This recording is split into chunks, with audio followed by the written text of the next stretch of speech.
earned that hat in winning the NFC East Championship. Can you speak to this group and what that means to this team? Yeah, just being resilient. Just always focus on what's ahead, never looking in the past.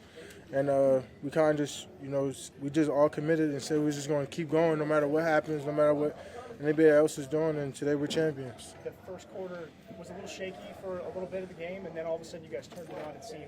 Did you kind of feel everything swing in that moment, or what happened there? Yeah, they made a great play with the block kick, 10-point swing, and then they end up scoring that possession. So it goes up. So we go from being potentially 10-0 to 7-7, and obviously with the batted ball to interception, they had a momentum, but never in doubt.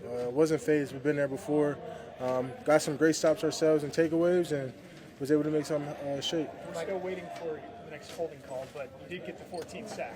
What does that mean to you to be able to get a career high this year?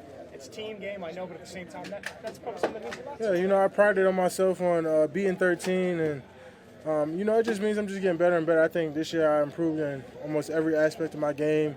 Really committed to getting better and coming into better shape and just everything overall. So really happy where I'm at right now, but I'll be really excited if I get to where we're going to. Micah, you're going to make your third trip to the playoffs. How does this team feel differently where it's at than the last time? I would say we're about the same. We still feel really confident going against the best.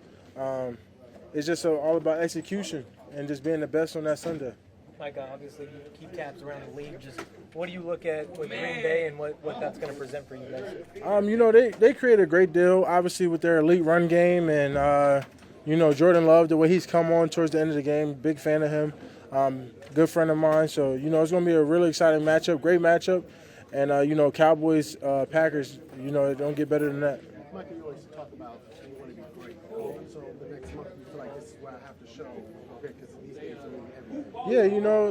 Yeah, everyone, I think, like I said, regular season's cute. People was like, he played great for a while, but, this is legacy. It's always, the term of be phenomenal, be forgotten. So the way Jimmy and Mike, the way people show them love, that's where I think, and Charles, I think that's where me, CD, Dak all want to be into that legacy and earn our way into that type of Cowboys Hall of Fame. How much does Charles kind of push you guys? Because he could be a little rough on the edges. How much does he push you guys to remind you, this is where you step up, this is where I stepped up to help teams? Yeah, push, yeah, that's a good term for it. But, Charles is he's interesting. He always gives tips. Charles is way smarter than what people give him credit for. So, he's a great dude, really smart dude, and just gives a lot of tips and always talks about how he's so good and we could never be on the same field as him.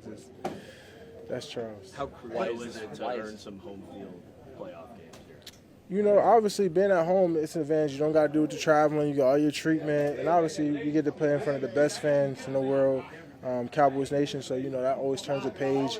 It's always super loud in there. They got to go on certain counts and things like that. So you get better get-offs, better gist of the game. Micah, did you guys hear about the Giants-Eagles score at all during the game? Yeah, we saw it on the Jumbotron. But did that affect you guys, or was it more just, hey, we got to take care of our own? Yeah, honestly, that's what I'm saying. It has nothing to do with what they do. It's all about us and what we do in playoffs.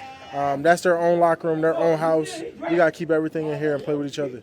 14 sacks, you finally got over that hump. Yeah. You talked about wanting to get over off 13. You talked about what that means for you and all of it. It just means it's just a standpoint. So next year got to be 15 or more. It's just always a stepping stone, good stepping stone so far.